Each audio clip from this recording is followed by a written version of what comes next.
Mesdames, bonsoir, monsieur, bonsoir. Bienvenue à notre causerie vespérale, comme tous les soirs naturellement sur Info TV, entre 17 et 18h52.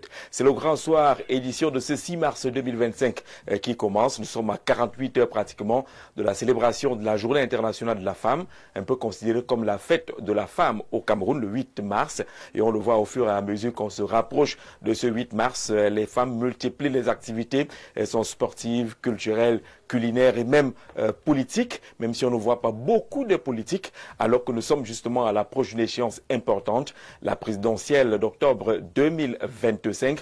Les femmes semblent ne pas beaucoup se bousculer et ne pas utiliser l'opportunité qu'offrent les festivités autour du 8 mars pour maximiser ne serait-ce que les inscriptions sur les listes électorales et peut-être également positionner celles qui pourraient s'engager à cette élection présidentielle dans notre pays. Tout à côté des femmes, on pourrait également interroger la place des candidatures indépendantes à cette élection. On sait que la loi est claire là-dessus. Il faut être investi par un parti politique ayant des représentants dans les différentes instances qui sont connues également, le Sénat, l'Assemblée nationale, les conseils municipaux, ou alors avoir ces 300 signatures ou ces 300 parrainages qui peuvent vous permettre, même sans être investi par un parti politique, de vous engager. On verra l'expérience d'un candidat déclaré indépendant qui est sur ce plateau. On parlera également de la place des femmes dans cette course au fauteuil présidentiel. Mais vous l'avez constaté également, c'est le retour des grandes pluies.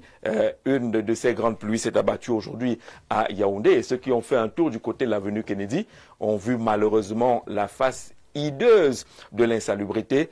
Les eaux de ruissellement ont entraîné pratiquement tout ce qu'on peut imaginer comme déchets et autres sur la chaussée.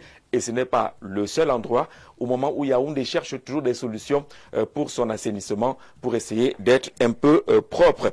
Accueillons ce soir à la causerie, lui vient d'Ebolova, le docteur Marcel Vondo, qui a fait le déplacement du chef-lieu de la région du Sud pour participer à cet échange. Docteur, bonsoir et bienvenue. Bonsoir. Et bonsoir aux copanélistes et bonsoir aussi aux téléspectateurs. Comment va Ebolova? Ebolova va très bien sur le plan sanitaire. Je suis responsable d'une structure sanitaire. Oui. Présentement, il y a beaucoup de petites maladies qui se présentent, mais les populations se défendent. Elles peuvent être dues à quoi ces petites maladies? C'est la saison? Bon, le vieillissement de la population, d'une part, et aussi la situation économique. Mais qu'est-ce que font les Bantous pour qu'il y ait vieillissement de la population? On ne produit plus, on n'est plus actif. On est actif, mais la structure économique telle que le Cameroun la présente, l'économie camerounaise ne permet pas à une petite famille de pouvoir se rendre à l'hôpital et faire le check-up correspondant. De telle manière, vous allez trouver certaines, je crois que c'était mercredi passé, une petite fille de 11 ans a perdu la vie parce qu'elle avait été victime de beaucoup de paludisme et d'anémie sévère. Elle n'a pas fait 2 minutes à l'hôpital, elle est décédée. Ça, c'est le produit, le fruit de la misère économique. Et vraiment la nécessité. Les maladies primaires, je vais le dire ainsi, comme le palu, tuent encore? Effectivement, il faut rester à Ebolova. Il faut rester dans une structure sanitaire comme la mienne, qui est beaucoup fréquentée par des personnes âgées. 2 sont arrivés étant dans le coma. Alors, nous, par exemple, nous offrons d'abord une prise en charge sans demander de l'argent à qui que ce soit. C'est une structure privée? Et c'est une structure privée. D'accord. La réalité, c'est que la personne qui est malade ne se trouve pas économiquement solide pour pouvoir se rendre, par exemple, faire des examens et après payer un traitement qui peut aller jusqu'à 30, 40, 50 000.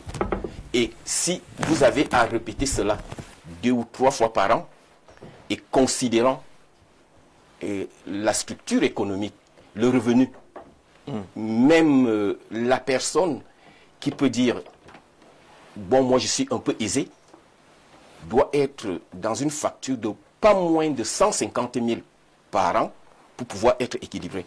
Et certaines familles ne peuvent pas, surtout des familles nombreuses ou bien des familles rurales, c'est impossible, c'est invivable. Vous vivez cela, je suis pasteur d'église, ça fait mal. Alors, docteur Marcel Vondor, vous êtes présenté comme candidat à l'élection présidentielle, comme candidat indépendant. C'est un peu une curiosité, non? Bien sûr, si je viens à me présenter, je suis membre du RDPC. Oui. Mais considérant la conjoncture, c'est-à-dire la faillite de l'état de droit et de loi, et le niveau économique, regardez un pays comme le Cameroun, qui doit prêter de l'argent à d'autres pays, se trouve dans une situation économique insupportable, avec un taux de chômage il faut aller regarder combien de bensikineurs il y a. Le niveau salarial, le salaire médian, comment dire, pardonnez l'expression. Est-ce que le SMIC? Le SMIC, Oui. au Cameroun, vous devez payer une maison, vous avez des enfants, et on vous dit que vous avez un salaire de 30 ou 40 000 francs. C'est impossible. Regardez encore, si nous avons à dire, monsieur le journaliste, où se trouve votre porte-monnaie? Vous allez dire, je l'ai dans ma poche. Oui, quand il y a un peu de monnaie. Voilà. Généralement, il n'est pas là. Et si ce porte-monnaie est entre mes mains, non, et je ne vaux rien. je ne vaux rien. Ouais. C'est le cas du Cameroun. Mais vous ne démissionnez pas du RDPC, Raison pour laquelle je vais présenter une candidature indépendante. mais sans avoir démissionné. Je n'ai pas besoin Vous jouez au de malin, démissionner. vous gardez un pied quand même. Et ce n'est pas une question. Et j'ai eu plusieurs fois à mettre sur la table des propositions à la personne que j'ai toujours considérée comme mon père. Par exemple, on n'investit pas pour une économie qui veut évoluer sur des biens de consommation. Nous avons 65 postes ministériels. Oui, Pure consommation. C'est du gâchis. d'accord. Première des choses que je lui ai dit, alors, proposition claire, il les a étudier. 15 postes, nous récupérons autour de 500 milliards. Et nous attaquons directement le chômage. Je lui ai dit, il n'existe pas au monde un pays développé sans sa propre monnaie. C'est une impossibilité. D'accord. Vous aurez le temps d'élaborer dans le fond tout à l'heure parce qu'il y a toute une partie de l'émission qui est consacrée Effectivement. à votre candidature indépendante avec un pied dans le RDPC et que nous on découvre que vous causez avec le type qui a tout dit très facilement. C'est un avantage que vous n'avez pas, l'honorable Siméon Serge Numba. Bonsoir et bienvenue. Vous êtes membre du NEC, le comité exécutif national du Social Democratic Front. Vous voyez que lui cause avec le président de la République. Bonsoir et bienvenue. Bonsoir Jean-Jacques, bonsoir à tous les panélistes. Je suis très heureux de rencontrer un candidat indépendant. Indépendant. Peut-être qu'il n'est pas encore président d'un parti politique, je ne sais pas. Mais j'ai dit, il faut oser au Cameroun. Il faut oser et je suis fier d'entendre que ça vient de quelqu'un qui vient même du Sud. Oui. Où nous, le SDF, comme d'autres partis de l'opposition, n'ont pas pied là-bas. Bref, de manière Ce n'est pas aisée, facile en tout cas. Voilà. De manière aisée. Parce que tout à l'heure, il y aura la contradiction. Ah oui, mais bon, contradiction.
Retour donc sur le plateau après ce petit clin d'œil, hein, des jeunes lumières, ça peut nous arriver de temps en temps. On retrouve naturellement nos invités et c'est l'honorable Serge Simeon Numba qui est en image, qui avait la parole tout à l'heure et qui saluait la présence sur notre plateau Dr Marcel Vondo, qui est candidat déclaré indépendant à la prochaine élection présidentielle.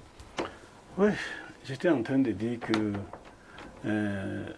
tous les Camerounais qui ont une certaine dose de courage, parce que avec ce que nous vivons, il faut absolument dire qu'on doit bousculer un certain nombre de tabous pour y arriver.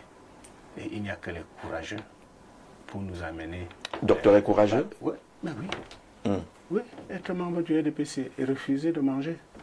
Refuser de manger? Mais oui. Il y a mangé là-bas? C'est ça, hein. C'est ça, je ne le dis pas, je ne peux pas dire à qui que ce soit, chacun le sait, que quand on y est là, hein, c'est pour manger. Et lui, il refuse de C'est manger. lui qui dit, mais oui, il refuse de manger. Peut-être qu'il veut manger directement. Non, ce n'est à pas la source. Alors, ce n'est pas donné, c'est-à-dire que, puisque quand il quitte là, il entre dans... Il n'a pas encore démissionné, hein. Bon, je suppose, quand il est en train de parler, hein, je crois que les cadres du RDPC sont en train de comprendre que voilà quelqu'un qu'on ne peut plus contrôler. Qu'on ne peut plus contrôler, qui est parti. Et parce que ses ambitions sont au niveau de leur champion. Ce n'est pas qu'il lui veut un poste ministériel ou bien il veut quoi. Il dit qu'il veut le poste du champion. Donc, il faut... a tout dit. Il tout dit. Voilà, il ne se sentirait à l'aise que lorsqu'il rentrerait à étudier. Donc, c'est pour dire que, vraiment, du courage, Monsieur le Président. Il faut... nous, on attend, je suis à 35 ans avec ces gens-là. De combat politique. De combat politique. Deux mandats de parlementaire au passage, un mandat de conseiller municipal, c'est quand même beaucoup, hein. Vous avez roulé votre bosse. Ah ouais, j'ai fait ce que je pouvais.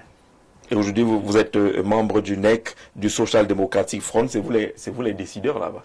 Du moins, c'est nous les gens qui font le véritable débat démocratique, parce qu'il faut avouer au SDF, il y a le véritable débat démocratique. Si on était dans certains partis politiques où les gens, c'est-à-dire le leader et le Manitou, c'est-à-dire qu'il n'y a que lui, il n'y a personne. Vous pensez que vous êtes différent? Nous, on distribue les 8-2 à ce genre de président très facilement. Vous sanctionnez tout le monde, vous coupez la tête, ceux qui sortent de... Sûr. Il n'y a pas de président avec l'immunité chez nous. Vous comprenez? Il n'y a pas de président indiscipliné. Vous n'avez pas frappé ni John Fundi, hein? Non, il est parti quand il a voulu partir. Non, le frapper, ça veut dire... Vous faites comme ça, il faut pas... Quand j'ai dit 35 ans, membre du NEC, depuis là, les débats là, c'est-à-dire il arrive, il a fait telle chose, il a posé tel acte, et en contradiction avec nos statuts. On le met en jugement. Jusqu'à ce dire, il est obligé de s'agenouiller pour qu'on... Et parfois, on frappe. Ça fait des semaines ou bien des mois pour qu'on arrive à lever cette sanction. Merci Serge Simeon Numba d'être parmi nous. Maintenant, on va accueillir comme cela se doit. C'est que vous êtes des gentlemen, les dames. Nous allons d'abord, la caméra, dérouler le tapis rouge à Pierrette Mwankong Elanga, je crois que j'ai bien prononcé. Non, c'est Mwankono. Mwankono. Tout à fait. Elanga, vous êtes vice-présidente du parti Action, dont le président est souvent régulièrement sur ce plateau, et on a souvent tendance à penser qu'il était seul dans ce parti. Madame la présidente, bonsoir et bienvenue. Bonsoir Jean-Jacques, bonsoir mes copanélistes et bonsoir vos nombreux téléspectateurs. C'est un plaisir de vous avoir à la veille de la célébration de la journée consacrée aux femmes. Elle vous parle, cette journée? Elle me parle, mais pas dans le sens vulgarisé au Cameroun, c'est-à-dire le pain du 8 mars, le défilé et les nombreuses célébrations qui s'en suivent. Moi, je suis plutôt dans l'optique de l'historique de la journée des droits des femmes. Des droits des femmes. Ce n'est pas une fête, c'est une journée des droits des femmes où on doit réfléchir à comment améliorer notre quotidien, notamment dans le domaine de la représentation politique. Il y a beaucoup à faire, on espère que les choses se feront. Mais tel que ça se fait aujourd'hui, vous pensez qu'on est bien loin de ces objectifs-là? Non, l'un n'empêche pas l'autre. C'est bien évidemment une bonne chose de pouvoir célébrer les victoires, les différentes victoires, de célébrer voilà, la femme en général, mais il ne faudrait pas que faire ça. Il faudrait que cette célébration vienne après un bilan de ce qui a été effectué pour l'épanouissement professionnel, économique, social et culturel de la femme. Alors, vous êtes également auteur Tout à fait. de quelques ouvrages. Vous avez le dernier, c'est le dernier que vous avez entre... C'est le tout premier. Le tout C'est premier. le tout premier. Il s'intitule « Se lancer et réussir en politique, management d'une carrière politique ». Se lancer et réussir en politique. Tout à fait. C'est un guide méthodologique à destination des femmes et des jeunes pour pouvoir se lancer et forcément briller dans cet univers que l'on dit impitoyable. Il veut corriger quoi, ce livre-là? Il apporte quoi? Ce qu'il veut corriger, c'est on demande aux femmes, on demande aux jeunes de se lancer en politique, mais comment? Comment? Comment? Donc il répond à la question du comment faire pour pouvoir se lancer en politique et être un acteur et une actrice de poids et de choix. On vous a pas dit que vous êtes trop jeune? Ou est-ce que vous tirez cette expérience pour dire aux gens comment le On me l'a faire? sorti tellement, mais tellement de fois. On m'a également rappelé mon genre. Mon genre féminin, bien sûr. Ouais. Donc, mais si on s'arrête aux nombreux obstacles, on ne pourra rien faire. Moi, je suis une passionnée de politique. C'est vrai que mon cheval de bataille, c'est la participation des femmes et des jeunes. Donc, j'ai cette passion, je vais aller jusqu'au bout. Je ne vais pas me limiter aux commentaires. Ce sont les commentaires des uns et des autres. Moi, j'ai un but et je vais l'atteindre. Pierrette Mwankono Elanga, merci pour le livre également. On va partager ces connaissances-là. Pour ceux qui veulent se lancer et réussir, il ne faut pas seulement se lancer, et réussir en politique, management d'une carrière politique, préfacé par le professeur Mathias Eriko Wona Nguini. Il est là, cet ouvrage-là, où vous n'en avez plus besoin. Vous êtes sur le terrain depuis quelques années déjà. Merci Florence Dikoumé, Michel Florence Dikoumé du RDPC d'être des nôtres ce soir. C'est moi qui remercie Jean-Jacques pour l'invitation. Bonsoir à tout le panel et à tous vos millions de téléspectateurs. Vous avez besoin du guide aussi? C'est pas, ça peut toujours servir, hein. On ne boude pas les bonnes choses. Parce que déjà, quand elle parle l'entrée des jeunes et des femmes en politique et puis elle évoque la méthodologie, c'est très important. Parce que comme je le disais encore il y a quelques jours à certaines femmes et à des jeunes, être jeune n'est pas une affaire statique. Être jeune n'est pas simplement une formation identitaire, mais c'est tout un processus. On arrive jeune en politique, parce que moi j'arrive à 19 ans, je suis une femme mûre, je suis toujours en politique, donc ça a été tout un processus. Parce que lorsque vous abstenez, lorsque vous n'y accédez pas, vous vous mettez carrément en marge de la constitution citoyenne. Et demain, lorsqu'on veut construire la nation, vous n'y êtes pas, parce que vous êtes vous exclu il y a longtemps. Et lorsqu'on construit la nation, prenons aujourd'hui le pari de la transition générationnelle, vous n'y serez non plus parce que vous avez choisi de vous mettre à l'écart. Donc je crois que c'est un recueil vraiment intéressant. Ce ne sera pas beaucoup que de prendre encore ça pour moi, ce sera plutôt utile, d'une utilité capitale.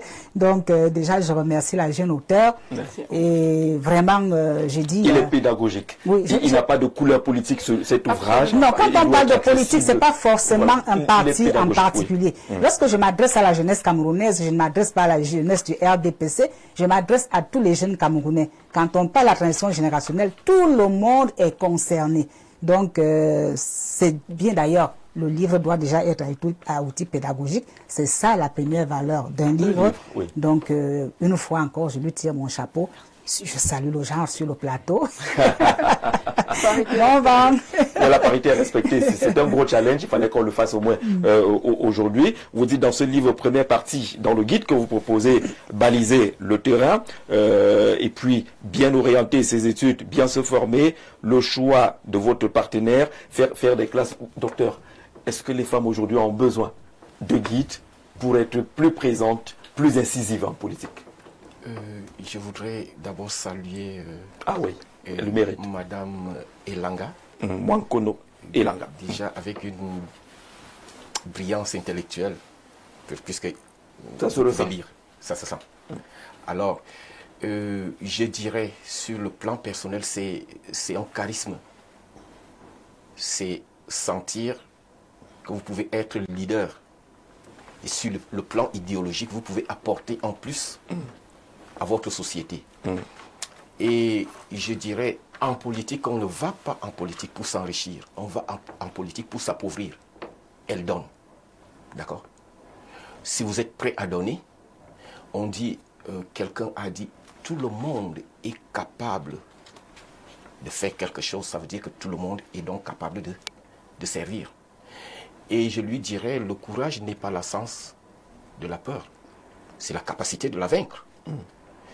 Et dans une société comme la nôtre qui est tellement machiste, c'est-à-dire, ouais, c'est l'homme, il dit, c'est moi. C'est moi. Ouais. C'est le recul, c'est-à-dire, on regarde la valeur quand Martin Luther King disait, j'ai un rêve de voir qu'on regardera la femme par sa capacité de réaction ou bien par ses actes et non pas son genre. Ça, c'est une limitation tellement mondiale, sociale, camerounaise ou africaine. Regardez, jugez les gens par leur valeur, la capacité de production intellectuelle ou physique ou sur le plan laboral et non par le genre. Le genre, c'est encore reculer la société dans le Moyen-Âge, alors que des jeunes comme elle peuvent être très importantes, plus que les hommes. J'ai vu en Occident, depuis plus de 30 ans aujourd'hui, c'est un fléau que l'Occident est en train d'essayer. On doit appliquer ce qu'on appelle une discrimination positive pour ceux qui ont, c'est-à-dire des idées, pour avancer et non pour reculer, pour construire et non pour détruire. Discrimination positive, comme vous avez dit, parité, et voilà. Et on doit respecter. Il faut des lois et des courageux pour mettre cette machine en marche. Oui, on colle ce livre à l'actualité, à la thématique qu'on a choisie, à l'approche de la présidentielle. Bon, d'aucuns posent la question, mais où sont les femmes? Pourquoi ne les voit-on pas engagées, honorables? La politique, elle est dangereuse, elle est risquée pour la femme? Bon, il faut comprendre que chez nous, en Afrique, et plus précisément au Cameroun, avec l'idée que le colon a mis dans la tête de nos parents et qui aussi ont élevé nos enfants, nos filles, avec cette idée que la politique est une mauvaise chose, ça a laissé entendre. Le RDP, c'est la même dit. Dans la voie la plus autorisée, l'école aux écoliers, la politique aux politiciens. C'est-à-dire, voyez, quand vous prenez seulement cette phrase-là, ça veut dire qu'à un moment donné, étant jeune, étant en train de faire des études, pourtant, la Constitution camerounaise permet à un jeune élève ou étudiant à 23 ans. Vous pensez que le discours du chef de l'État a été un peu une limite? Une limite à cela, parce que moi, à l'époque, je faisais des tours d'établissement pour établir les cartes d'identité gratuites aux enfants. On m'a dit, dès que je suis arrivé, c'était un de les hommes politiques. Il y en a qui n'ont même pas pu faire leur carte d'identité. Et je le faisais à mes frères. Donc, vous voyez jusqu'où un tel discours amène les gens, amène les jeunes. Combien de fois nos femmes, sexe faible, déjà, ça veut dire que quand on lui dit certaines choses, et quand ça vient des parents, hey, toi, tu veux déjà faire la politique? Parce que le schéma, j'allais dire la caricature qu'on fait de la politique, c'est les mains sales, c'est une mare à crocodile, tous les coups sont permis. Chez nous, mot à mot, on parle de jonglage. C'est-à-dire que la politique, c'est le jonglage. L'enkrenke. Vous avez dit comment? L'enkrenke. Le jonglage. Le jonglage, c'est-à-dire que donc il n'y a rien de sincère en politique. C'est ce que ça veut dire. C'est-à-dire que quand on dit que quelqu'un qui c'est le jonglage, on faufile pour ainsi de suite. Et c'est pour ça que vous allez voir, certains ont cette attitude.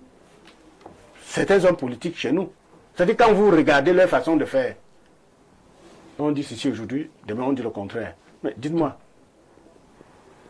c'est-à-dire même ça donne raison à certains parents de décourager la jeunesse. Mais à tort, aujourd'hui on est mais en train de chercher finalement où sont les jeunes, où sont les femmes. Déjà à partir du moment où même l'emploi est difficile, les enfants, les jeunes devaient fouiner partout parce que, comme on le dit prosaïquement au quartier, on ne connaît pas la noix qui est dans l'huile. C'est-à-dire c'est peut-être en s'intéressant effectivement à la politique que ce sera demain sa voie de salut. Donc j'encourage notre jeune, et puis même à la voix là de ma fille, Ouais. Mais lorsque vous faites Puisque mon premier fils a 42 ans. lorsque vous faites le panorama aujourd'hui, on parle élection, elle a commencé à planter le décor, la représentativité des femmes, elle reste faible, même dans votre parti. Effectivement, c'est quelque chose à laquelle nous nous attelons, parce que depuis, je crois, 2013, nous avons dit, dans chaque liste, 30% de femmes au minimum. Jusqu'à si vous voulez faire une liste au municipal, une liste à la députation. C'est quand vous gérez ça comment? C'est des petits cadeaux que vous faites aux femmes ou alors vous estimez que... Non, c'est-à-dire que nous avons intégré ça dans nos statuts et dans les conditions. Dans les conditions. Parce que la loi parle seulement de, jusqu'ici, la loi parle seulement de composition sociologique. N'est-ce pas? Mais nous avons intégré le genre. Je peux vous dire, au Parlement, j'étais un féministe. Le code de la famille qui tarde toujours. Moi, j'ai beaucoup œuvré avec l'honorable Thomas Ndamdioya pour que ce code puisse véritablement voir le jour. Malheureusement, il est porté disparu. On n'en parle même plus. Il est porté disparu, le code de la famille. Donc, pour dire, je dis à notre sœur, c'est vous qui tenez la mallette du pouvoir. Vous-même, vous le savez.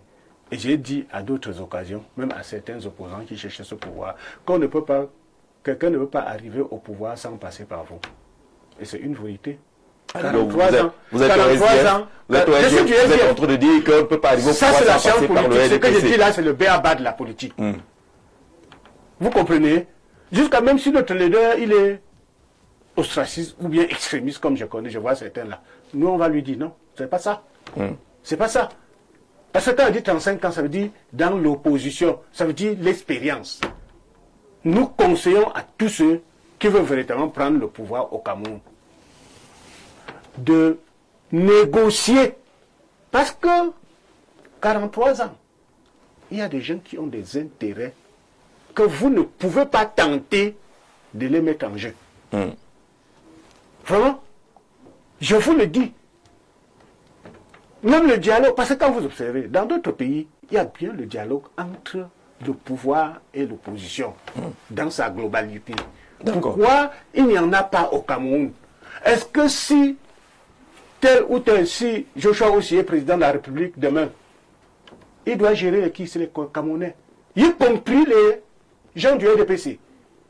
Alors, mais si on s'observe en chaîne de faïence, ça ne donne pas. Alors, regardons, restons sur le sujet. Restons sur le sujet. Voilà, on salue Georges qui nous a envoyé ce message. Il insistait pour qu'on parle un peu de l'état de l'insalubrité de la ville de Yaoundé avec une solution radicale. Lui dit que vraiment la solution est de délocaliser la capitale de Yaoundé si on veut éviter ce qu'on vit aujourd'hui. Pourquoi la politique fait-elle aussi peur? C'est vous qui proposez cette lecture, mais alors sur le terrain, est-ce que l'absence des femmes en présence massive est due à une certaine peur? Déjà, les femmes ne sont pas absentes.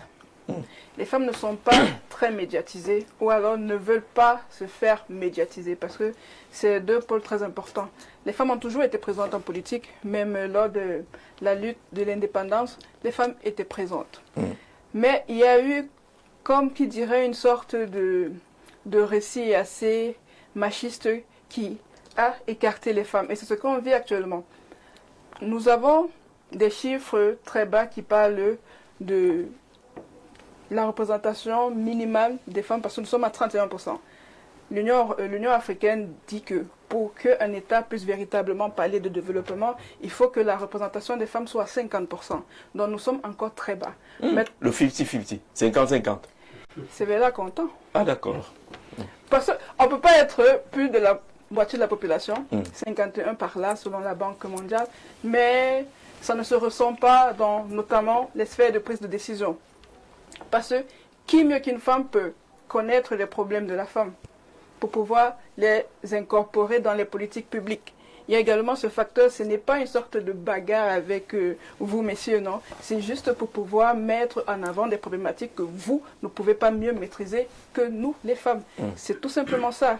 Il ne s'agit pas ici là des idéologies féministes enragées, j'ai envie de dire ça comme ça. Là, c'est juste que pour pouvoir écouter une frange de la population qui est largement supérieure à la totalité, il faudrait pour cela qu'ils occupent des postes qui leur donnent de la parole. Vous voyez, le monsieur a parlé... L'honorable Numba. Désolé. L'honorable, voilà. Il a parlé de la cotation, j'ai envie de dire ça comme ça là. Mais pour que cette politique de quota ait véritablement une force, il faudrait que l'on prenne l'exemple du Rwanda. Au Rwanda, si un parti politique n'intègre pas le quota de 30% des femmes, l'État ne subventionne pas ces partis politiques. Il faudrait que nous, ici au Cameroun, on puisse s'inspirer de l'exemple du Rwanda pour faire pareil, pour pouvoir, j'ai pas envie de dire aider, mais pour pouvoir montrer véritablement qu'on est engagé dans ce processus de l'augmentation du taux de représentativité des femmes. Sauf qu'il y a également un autre problème, et ça concerne les femmes. Les femmes, j'ai pas envie de dire, mais elles fuient. Elle fuit. Non, elle fuit la politique, je me rappelle. Elle n'ose pas franchir le pas, elle n'ose pas s'engager. Je pense qu'il y a beaucoup plus le syndrome également de l'imposteur. Parce que vous savez, pour pouvoir se mettre en avant, il faut pouvoir se débarrasser de certaines charges. On connaît tous les obstacles qui empêchent les femmes de pouvoir se lancer en politique, mais il y a également un facteur interne. Ce sentiment de peut-être se sentir capable ou incapable, ça c'est ce qui empêche véritablement, par exemple, d'avoir plus de femmes présentes dans les médias, par exemple, ou plus de femmes qui ont des comptes dans les réseaux sociaux qui sont fournis, qui montrent de quoi elles sont capables, qui montrent comment elles sont compétentes, qui se montrent pour pouvoir se faire élire. Donc, il y a ce facteur et plein d'autres qui expliquent convenablement la sous-représentation des femmes. Mais il faut faire un travail, et ce travail passe par l'éducation politique de la femme, de la jeune fille et des jeunes, et surtout des hommes, pour que vous ne voyez pas en cela de la menace ou quelque chose d'importé occidental comme le féminisme. Florent Dikoumé, le machisme paraît très fort dans notre pays. Vous êtes dans un parti politique considéré comme suffisamment implanté, assez âgé, qui a quand même réservé une chambre pour les femmes, l'OF-RDPC. Et beaucoup pensent que vous n'avez pas de chambre chez vous.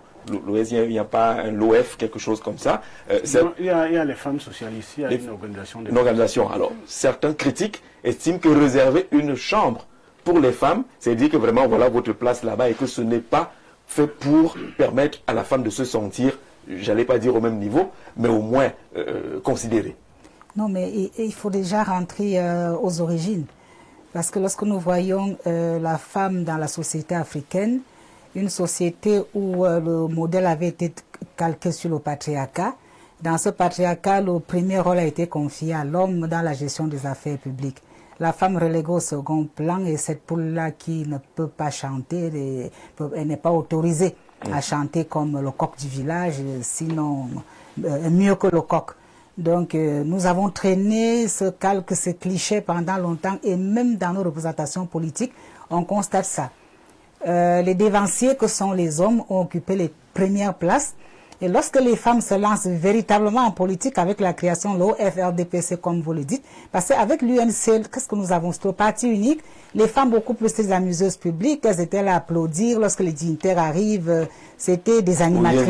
Voilà. Les chanter, les femmes. Maintenant qu'on ouvre, à la loi de 90, ouvre toutes les vannes, la femme se lance véritablement aujourd'hui à des postes à pouvoir.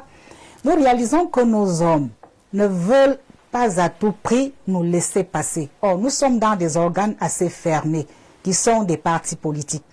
Généralement, quand on forme des listes, ils ne veulent jamais avoir sur la liste une femme charismatique, celle-là qui s'exprime bien, celle-là qui a un bagage politique avéré, parce qu'ils ont peur de la concurrence. Ça, il faut le dire. Donc, généralement, ils mettent sur la liste cette femme-là qui est bénie, voilà, c'est juste le remplissage. Et on se retrouve avec ça. Vous allez voir un peu le schéma dans nos mairies, nos communes d'arrondissement. Partout où il y a premier, deuxième adjoint femme charismatique ou même femme mère charismatique, c'est une femme qui passe le temps à cuver, ça dit que des couleuvres. Elle voit des murs et des pas vertes. On a des communes ici. Ngomé Diap, c'est un exemple partant, je ne vous le fais pas dire. Même dans la ville de Yaoundé, nous avons une qui allait jusqu'à faire une correspondance à la présidente nationale, le RDPC, qui est Madame Yawa Issatou, pour lui dire, mais j'espère que vous voyez ce par quoi je passe depuis. Elle lui dit, bon, écoutez, madame, supportez, on est au courant, ça va s'arranger. Bon, le ça va s'arranger, c'est pour quand? À quel moment cette femme aura un peu de répit?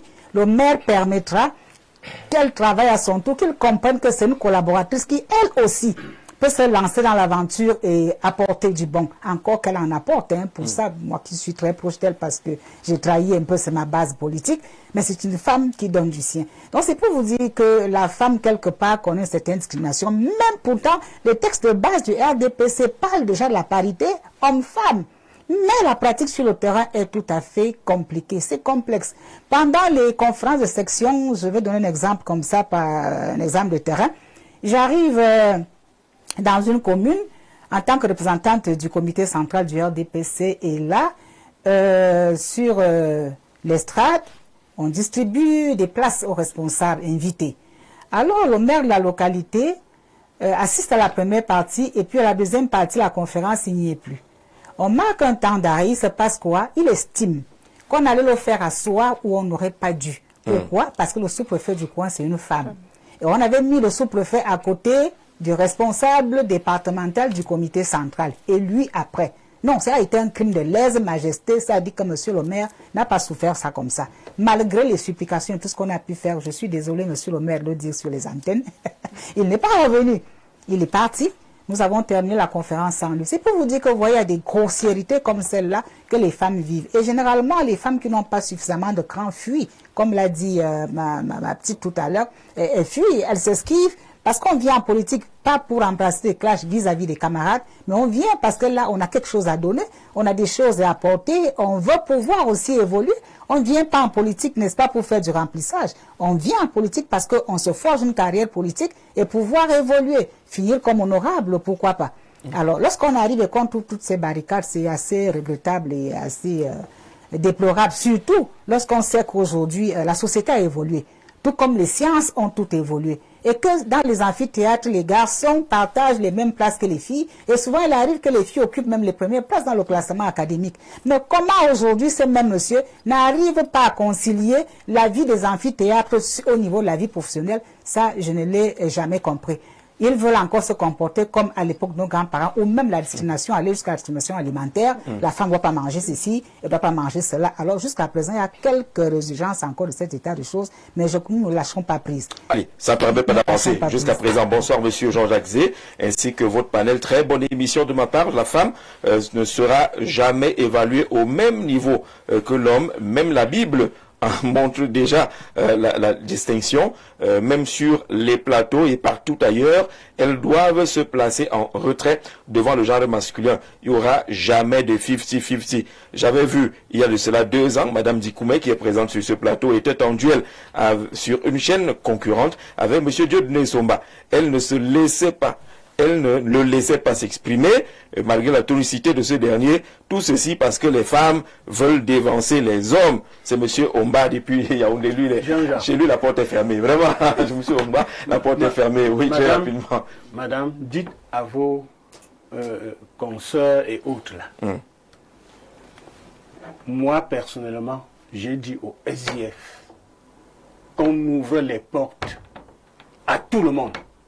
Depuis le dernier NEC, c'est-à-dire le dernier comité exécutif national, tenu le 1er février, on a dit on renouvelle le personnel politique et chacun vient avec ses ambitions.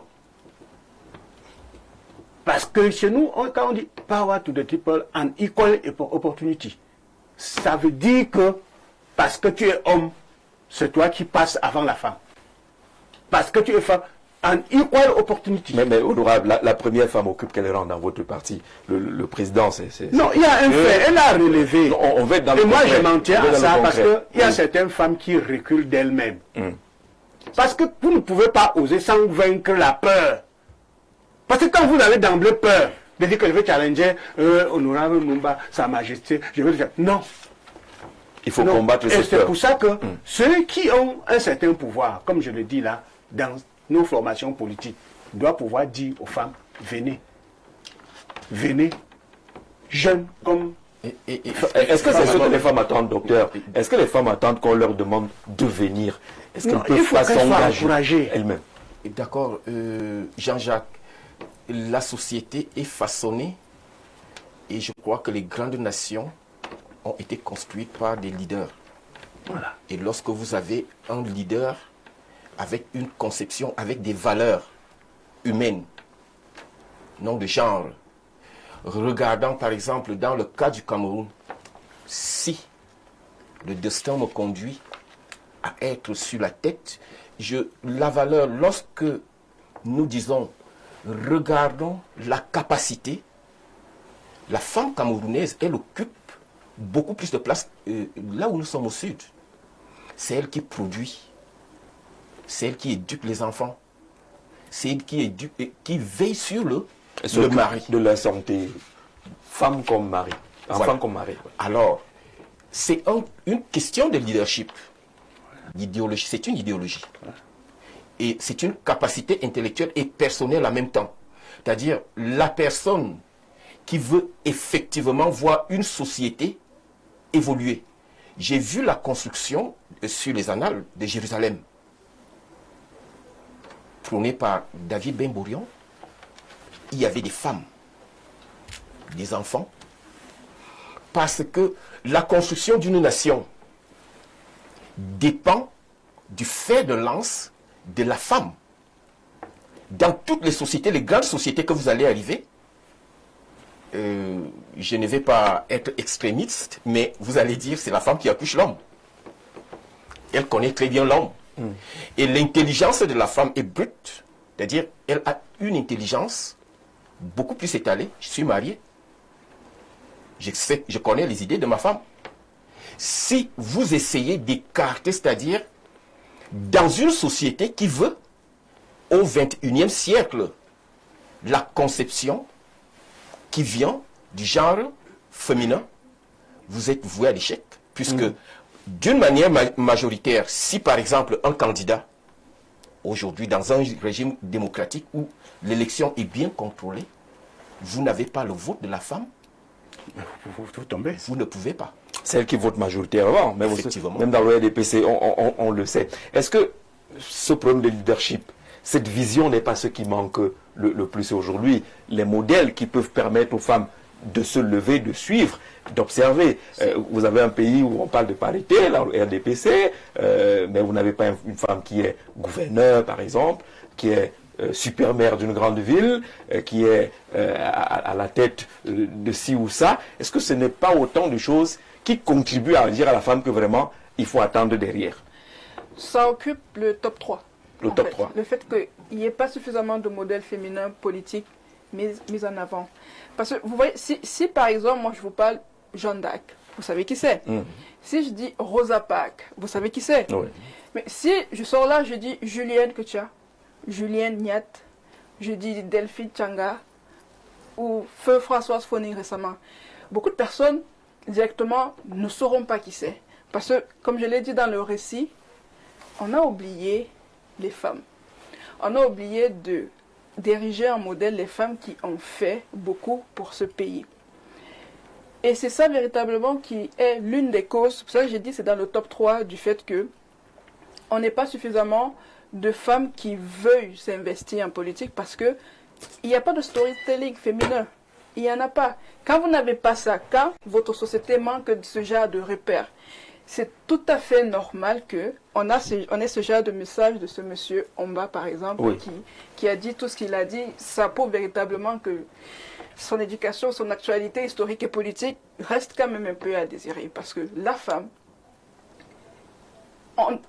c'est pas une question d'égalité dans le sens où, voilà, dans les foyers, il faudra savoir qui parler au même moment et pisse puis, le plus long ou je sais pas trop quoi. Ce n'est absolument pas ça. Là, on parle de droit professionnel, de droit politique qui veulent tout simplement dire que du simple fait que nous sommes des actrices politiques, nous sommes des sujets politiques, nous avons également droit à s'asseoir sur la table où se prennent les décisions parce que les décisions qui sont prises impactent tout le monde, tous les gens. Donc, nous, principalement les femmes, parce que nous sommes plus nombreuses. C'est pas, comment dire, ça ne pèse pas lourd le fait que nous soyons plus nombreux, parce que du simple fait que nous soyons là, que nous soyons membres de la population, on doit pouvoir revendiquer un certain nombre de choses. Et j'ai du mal avec le discours de mes copanélistes masculins, parce qu'à les entendre parler, c'est comme si c'est un don.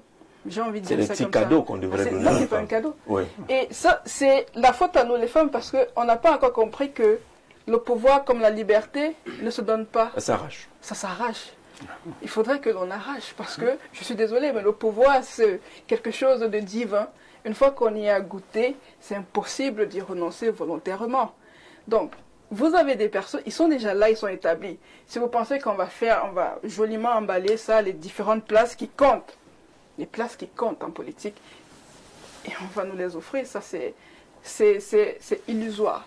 C'est aux femmes d'aller, de casser ensemble ce plafond de verre et de pouvoir, voilà, aller challenger, aller prendre les différents postes qu'il y a à prendre sans que ça ne soit fait comme des cadeaux. Parce que quand c'est comme des cadeaux, on peut vous le refuser. Un cadeau, on peut vous le refuser. Même si on vous le donne, c'est sous des conditions qui vont vous empêcher de faire votre politique. Vous allez faire la politique des autres, mais pas votre politique. Et au final, ça servira à quoi? Vous serez juste là pour gonfler le rang, pour pouvoir voilà, justifier un certain nombre d'instrumentalisations, pour pouvoir plaire à l'international, et ça ne compte pas.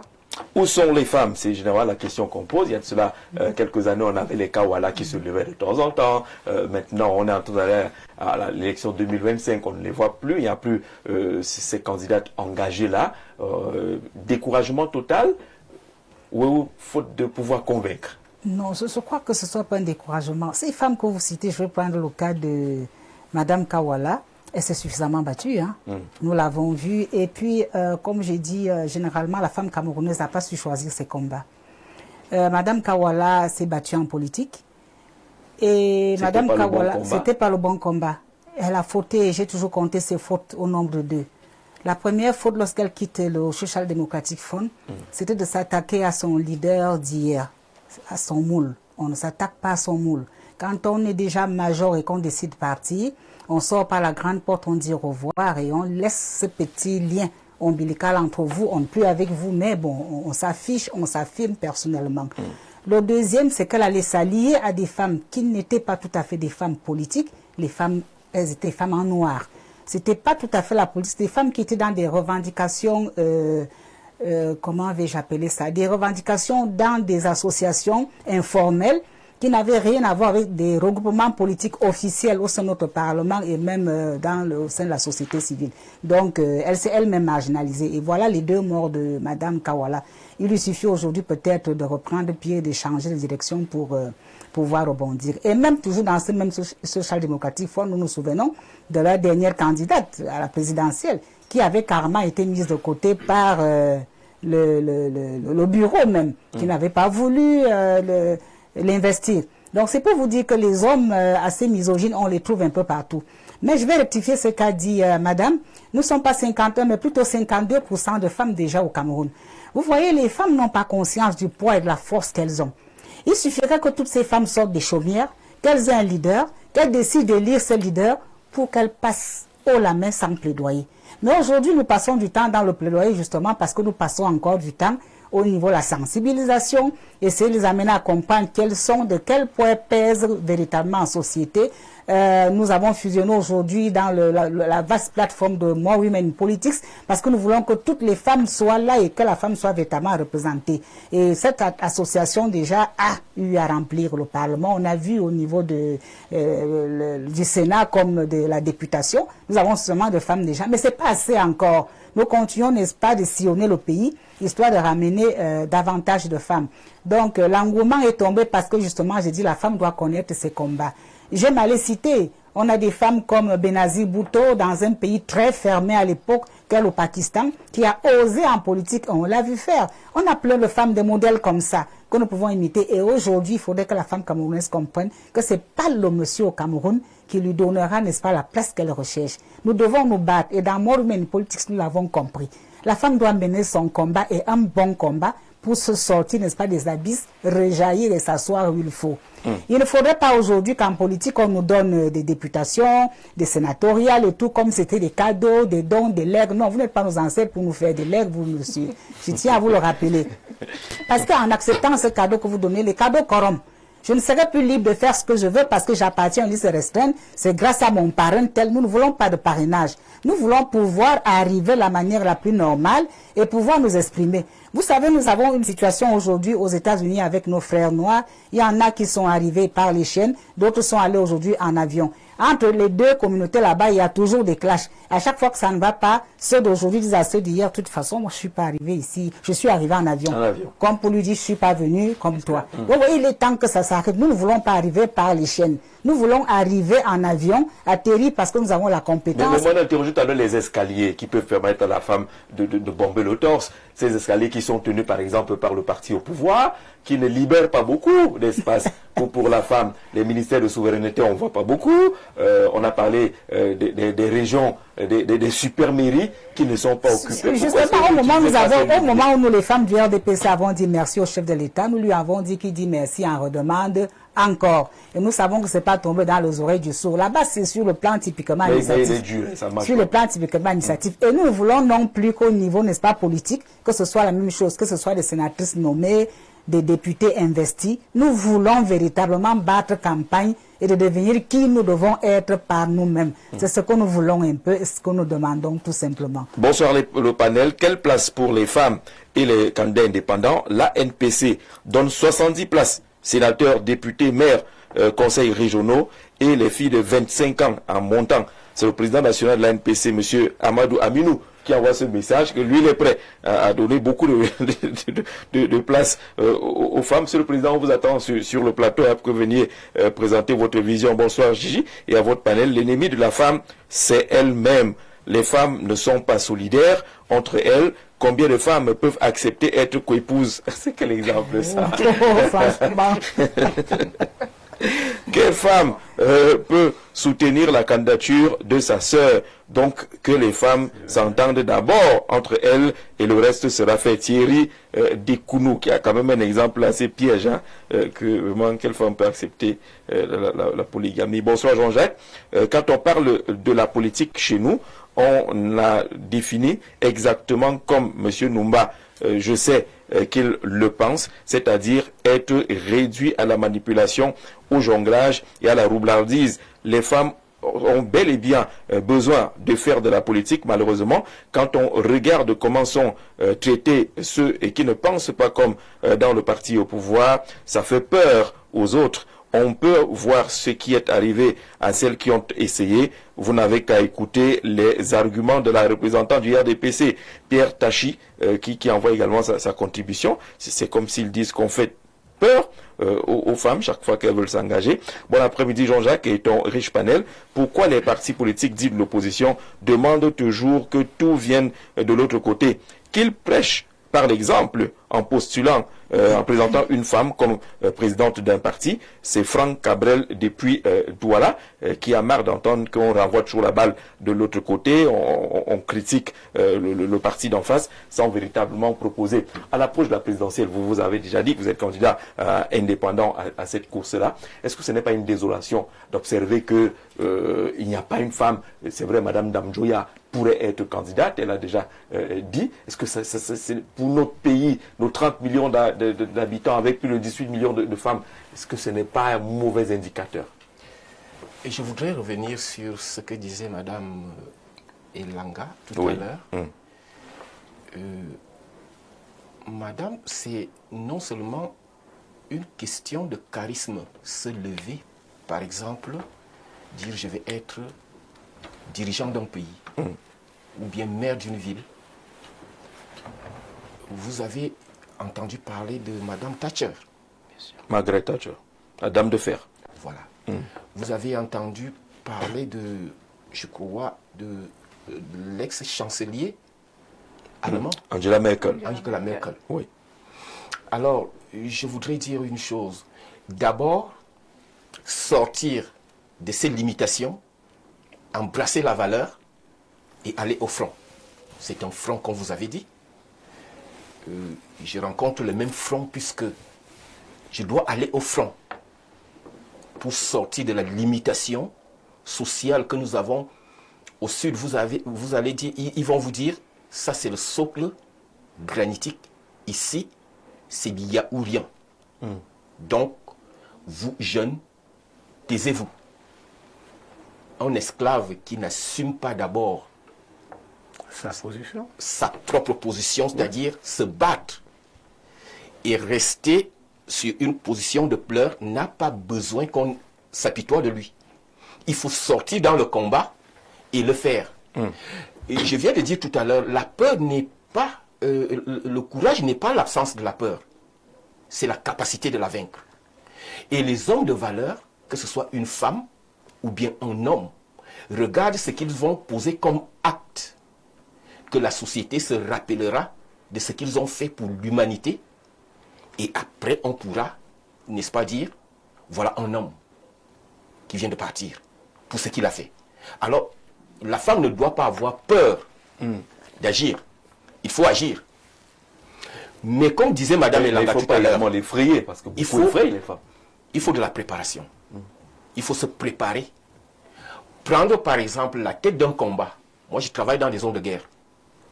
Je suis médecin dans des zones de guerre. J'ai été en Afghanistan. Lorsque les bombes ou les rafales passent, la société camerounaise, par exemple, ressemble à un terrain de combat. Aujourd'hui, on y arrivera.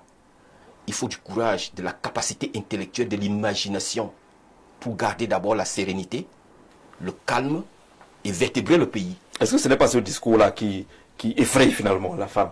De dire que c'est un terrain de combat, et il y a les balles qui sifflent, il y a si vous savez, est-ce que ce n'est pas ce discours-là qui est un problème? La vie est un combat.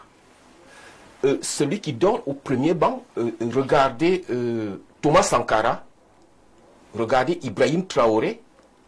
Si l'Afrique, je vais prendre la femme qui se trouve dans une situation de minorité sur le plan de la conception médiocre de l'homme, alors qu'elle est majoritaire, sur sa capacité, dans sa capacité intellectuelle, je demande à la femme, moi, si demain, je suis à la magistrature, il n'y aura pas de limitation. Chacun, l'être humain sera jugé par sa capacité d'action intellectuelle et sur sa capacité de produire.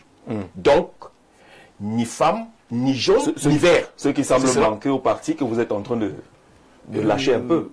Madame vient de dire tout à l'heure, ce n'est pas une question de guerre. Moi, je respecte mon père, mais comme j'ai dit, il a dit à la diaspora de venir. Je suis venu de là où je suis. Donc mon discours contient la vérité, la franchise, sans filtre, dans le respect. Il aura à m'écouter. Ce sera d'une manière naturelle par l'élection. Nous y arriverons tout à l'heure. Oui. Nous allons affronter cette réalité avec une capacité et garder d'abord notre tranquillité dans notre pays, puisque on ne construit pas un pays en enterrant les morts, ni en les déterrant. On a besoin du travail et du travail. Et c'est ce que nous ne faisons pas. Alors, nous allons y arriver et je vous promets qu'il va y avoir action politique cette année au Cameroun. D'accord. Bonsoir le plateau, surtout Jean-Jacques Zé. J'aime ton habillement et ton style, merci beaucoup. Ça me touche ça. Pour moi, Dieu crée la place de la femme et que la femme doit toujours garder sa place envers l'homme. Il n'est pas judicieux pour moi qu'une femme se compare d'égalité envers l'homme. Pas que les Blancs nous trompent. Ils ne voudraient pas que les Blancs nous trompent. On est oublié, on doit pas oublier nos traditions et nos us et coutumes. Le message n'est pas signé, mais votre position a été entendue par rapport à la thématique qu'on a évoquée. On va sortir de cette thématique de plus en plus. Honorable Numba, qu'est-ce qu'il faut aujourd'hui pour que de façon radicale, on puisse lire un changement? Est-ce que ça dépend de ceux qui sont là, qui doivent faire des nominations, qui doivent aménager, qui doivent imposer un 50% comme au Rwanda? Je crois que ceux qui sont là, au Cameroun, ceux qui sont au pouvoir maintenant, n'ont plus rien à prouver. Parce que, voilà une dame, à 43, je situe seulement son militantisme seulement dans l'ordre de 82 là. C'est-à-dire 43 ans de pouvoir de président Biya. Quand elle dit qu'elle est entrée à 18 ans, je ne l'ai pas vu au Parlement. Je ne l'ai pas vu au Sénat. Je ne l'ai pas vu au Conseil régional. Mais chaque jour dans les plateaux, elle défend. Et mouille le maillot. Elle mouille le maillot. Peut-être que c'est son rôle. Une façon de montrer que moi je suis là et que j'ai un talent. Propulsez-moi à un niveau aussi acceptable. Bientôt, elle va prendre sa retraite politique, comme moi. elle aura gagné quoi? Électrice de profession. C'est-à-dire que chaque jour, on vient. Quand le président arrive, on est là, on danse. Et le moment venu, pour investir, on prend peut-être les multimilliardaires. Parce que je sais ce qui se passe, madame. Je sais ce qui se passe dans votre parti. C'est à vous que le message s'adressait tout à l'heure. Hein, Oui. Que vous parlez plus de leur parti sans dire ce que vous entendez. Non, moi je l'ai déjà dit. Que j'étais en train d'embrayer. Pour dire que nos portes sont désormais ouvertes. Nous venons de lancer le recrutement des militants. Bien sûr, elle a un talent. Faites le mercato en direct. Elle a un talent. Jusqu'à hier, il y a une femme de Sanaga Maritime qui m'a contacté quand elle a vu le communiqué, parce que quand le NEC a décidé de recruter 75 000 agents électoraux, ce qu'on ne vous a pas dit, ce n'est pas seulement les agents électoraux, mais on renouvelle le personnel politique du parti. Il y a une femme battante. Elle a même organisé des fois et tout et tout. Elle va être avec nous. Parce que là où elle était, elle me dit... Madame Dickou même maîtrise toute la Sanaga maritime. Hein. Ah, mais je crois que si je lui en parle, elle va connaître la femme. D'accord. C'est-à-dire, elle me dit que non, je dois passer le temps à élire les gens, à faire ceci, à faire cela. Pendant qu'ils mangent, je salive. C'est ce qu'elle m'a dit. C'est ce qu'elle m'a dit. Oui, quand elle organise les fois, on vient là, quelques minutes, elle vient, on lui donne quelques prébandes, ainsi de suite. Elle dit que non, j'en ai ras de bol. Parce que je ne peux pas vous dire l'assistant que je donne à cette femme. Pour qu'elle soutienne ses enfants, elle est même une veuve. S'il vous plaît. Elle est même une veuve. Donc c'est pour dire, nous disons, le SDF recule. Vous avez un talent. Il ne vous reste que peut-être quelques jours pour faire de la politique. Venez chez nous. Et je dis égalité des chances. Madame, une femme dynamique comme vous, vous n'allez pas passer le temps à attendre. Il se fait même déjà très tard. Ça, je vous le dis. Et je m'adresse comme ça à la jeunesse. C'est le langage de vérité que je vous tiens là. À travers, quand chaque jour, je vous envoie, je suis sur le terrain, c'est de ça que je parle. Ne passez pas le temps à être que c'est la question de l'impulsion. Quelqu'un me dit, oui. je vous en prie, quelqu'un me dit, j'arrive quelque part, quelqu'un me dit, mais honorable, nous on vous a soutenu, vous avez été député, ça fait 2 fois, et conseiller municipal, je ne sais pas combien de fois. Je dis que je viens vous dire de ne plus passer votre temps à être que électeur. Venez postuler dans le SDF. Vous avez des ambitions politiques, on va vous accompagner, femmes, filles, comme jeunes garçons. Si vous me permettez, je vais juste rebondir. Allez-y. Il ne faudrait pas que l'honorable confonde quelque chose, parce que faire de la politique, c'est pas juste briguer des mandats électifs. Madame a un talent de communicante. Ça veut dire qu'elle est communicatrice politique. Oui. C'est également sa façon peut-être à elle de faire la politique. Donc il ne faudrait pas qu'on réduise tout sur le fait d'être députée, maire ou présidente. Non, c'est pas ça. Elle en avait ambition. Elle a dit. Elle n'a pas pu. Elle en avait ambition. Il n'y a pas de souci, mais je suis juste en train de dire qu'il ne faut pas que l'on limite la politique juste à la conquête du pouvoir. Ce n'est pas ça. Et la conséquence, c'est que si vous êtes dessus, pour n'avoir pas été nommé ou élu, vous reculez.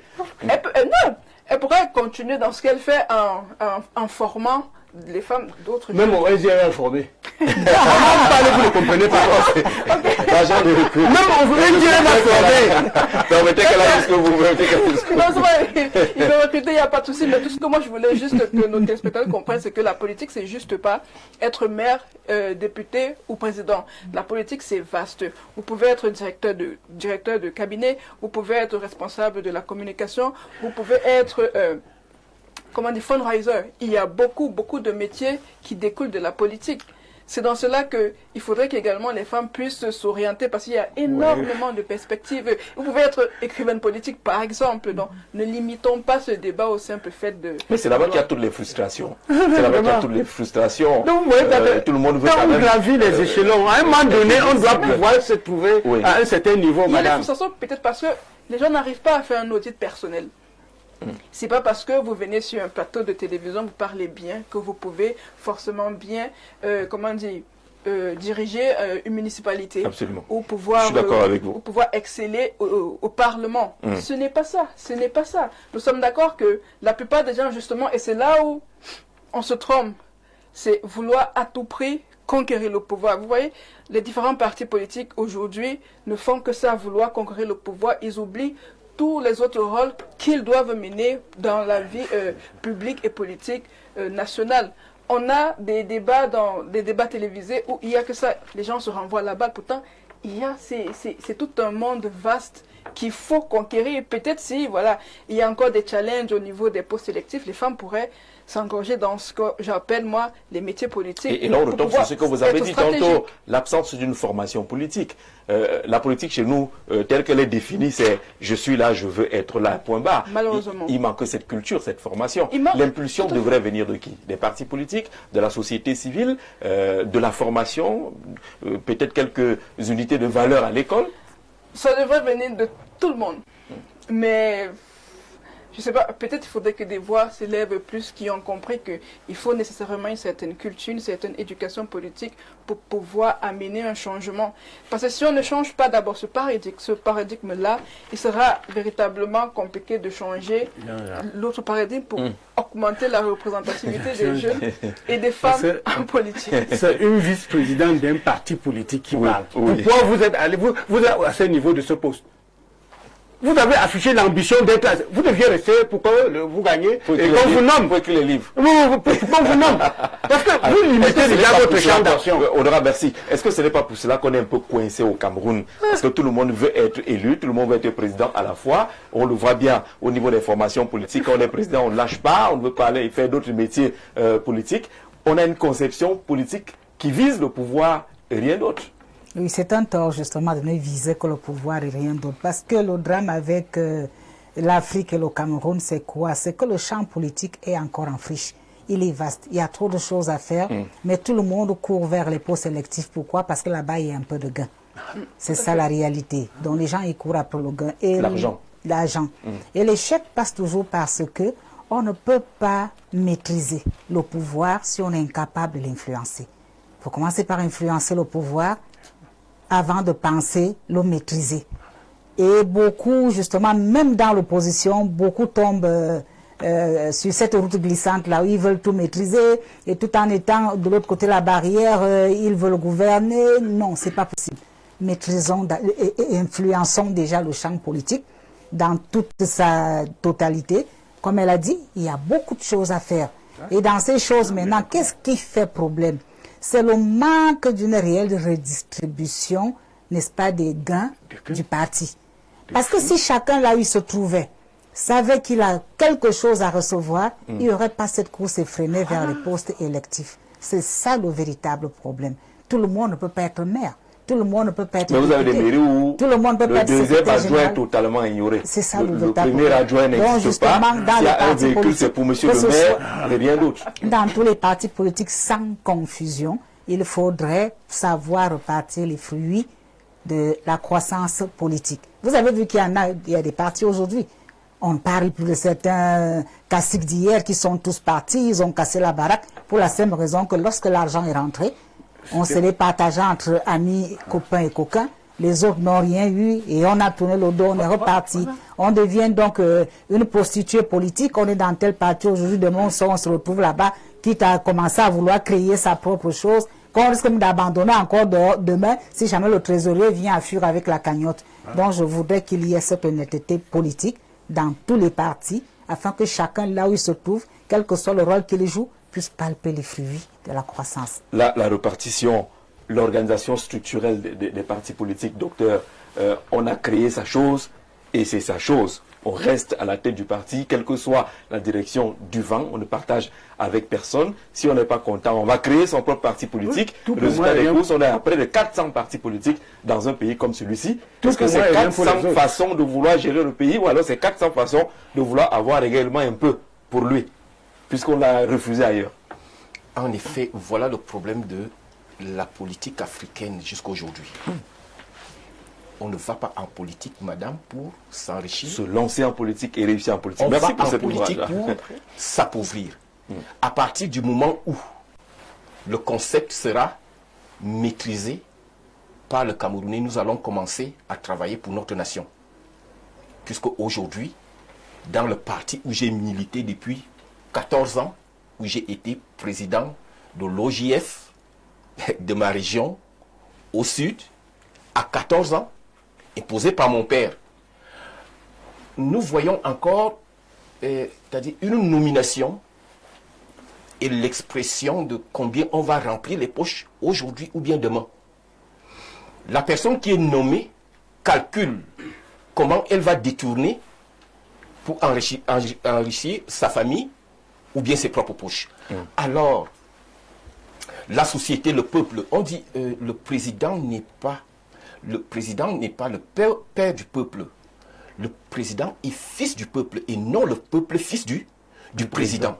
On ne regarde pas donc le peuple qu'on doit servir, mais on regarde plutôt le ventre qu'on doit nourrir. Et à partir de là, nous trouvons ce qu'il y a aujourd'hui.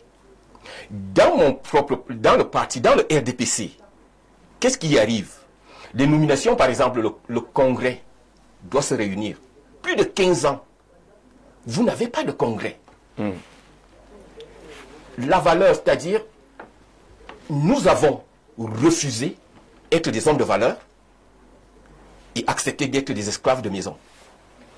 Voici ce qui a retardé l'Afrique et qui continue à retarder l'Afrique et qui va détruire l'Afrique. Puisque nous sommes esclaves. Regardez pourquoi les membres qui doivent constituer le congrès du RDPC, par exemple, ne se réunissent pas. Manque de valeur. Alors, il faut cultiver de la valeur. D'abord, être des hommes, c'est-à-dire faits, qui se préparent, dire, l'histoire n'a pas de témoignage, madame. Et nous irons tous à la rencontre du destin.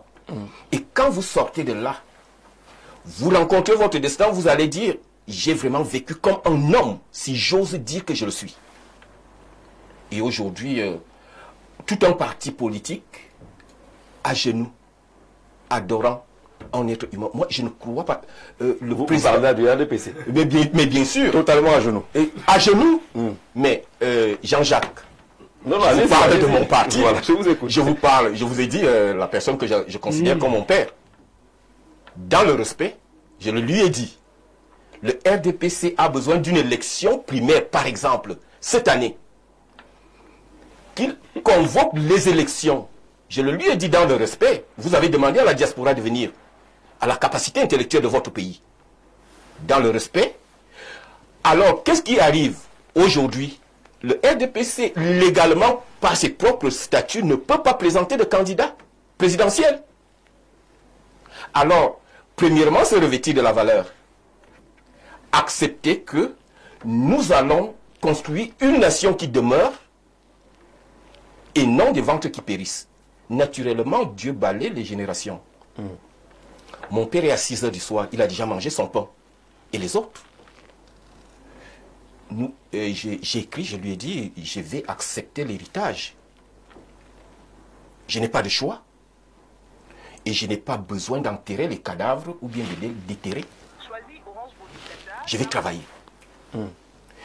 Et à partir de là, ils ne partent pas pour travailler. Ils partent pour manger. Voilà le problème, voilà la désolation. Et voilà l'handicap. Et voilà la mort annoncée, c'est-à-dire de l'Afrique. Et on pose même des questions sur sur nos origines. Puisque, est-ce que nous n'avons pas de la valeur? Et je vous ai posé la question sur le porte-monnaie tout à l'heure. Plus de 60 ans, quelqu'un d'autre détient ton porte-monnaie, sachant très bien qu'il y a impossibilité de développement de la capacité intellectuelle de notre président de la République, des ministres. Vous acceptez encore être esclave aujourd'hui, perdre votre souveraineté depuis des siècles. Et vous dites que nous n'avons pas d'argent, alors que vous l'avez, et vous refusez de prendre des décisions difficiles. Lorsque madame parle du partage, ça c'est anachronique. En politicien, vous voulez construire quoi? Des ventres ou bien la nation? Vous allez construire une nation sans argent? Non, attendez un peu, écoutez. Moi, je vais pas lorsque vous parlez du partage, s'il vous plaît, lorsque vous parlez du partage des élus, le partage de quoi? Le partage de quoi? Il y a on parle du gâteau. Jean-Jacques, lui, c'est-à-dire ça, ce sont des poches particuliers. Ça, c'est par la construction de Yaoundé-Douala que depuis 10 ans, on n'arrive pas à construire aujourd'hui parce que l'argent, ce partage a été fait. De quoi nous parlons? Donc quand on partage bien, tout le monde se tait. Voilà. On ne fait rien sur le tout le monde se tait. Ah, le Covid est venu, je suis médecin. J'ai une structure sanitaire. 180 milliards ont disparu. Et personne n'a démissionné. Personne n'a rien dit. Pas d'audit. Et personne n'a été licencié. Et vous lui avez dit, Personne n'a été licencié. et vous avez dit à votre, Mais bien sûr, votre tonton qui est du côté des tout dit, Info TV. à qui vous avez laissé ce soir. Alors, bonsoir le panel. Vous avez réagi tout à l'heure, madame. Ne pas avoir peur. Et si on se retrouve dans le moulinex, bon. Vous savez qu'il y a des condiments qui broient le moulinex. Si vous écrasez le piment, même celui qui a le moulinex peut fuir avec son propre moulinex. Bonsoir à vous, monsieur Jean-Jacques, et à tous vos panélistes. Moi, je pense que les femmes ne sont pas prêtes à supporter tout fardeau du travail et des critiques qui pèsent au Cameroun, puisque dans tous les cas, elles finiront toujours par prendre conseil chez les hommes. Mais les hommes aussi prennent conseil chez les femmes. Non, ce serait judicieux pour elles de continuer de conseiller leurs maris qui sont à la tête des institutions. Andak et Mac Dimitri depuis Yaoundé. Il y a du travail à faire, hein. Les hommes qui s'accrochent, ils ne veulent pas lâcher du tout, hein. Bonsoir Jean-Jacques Zé. C'est déjà la campagne électorale. Le monsieur vient faire son atalakou. Quand on fait du bien, il n'est pas bien de venir le crier dans les plateaux de télévision. Il dit que ça ressemble déjà à la campagne électorale pour ceux qui ont la possibilité de profiter du plateau. Alors, bonsoir Jean-Jacques Zé. Le climat politique qui se vit au Cameroun actuellement est très violent pour les femmes, et aussi ce pays a trop de problèmes pour remettre sa destinée à des mains aussi fragiles. Elles doivent encore patienter. Lucien depuis Yaoundé. Ils sont... Bonsoir le panel, bonne émission. Dans l'ensemble, toutefois, l'égalité de genre entre l'homme et la femme ne sera jamais effective. Entre l'homme et la femme, c'est plutôt la complémentarité.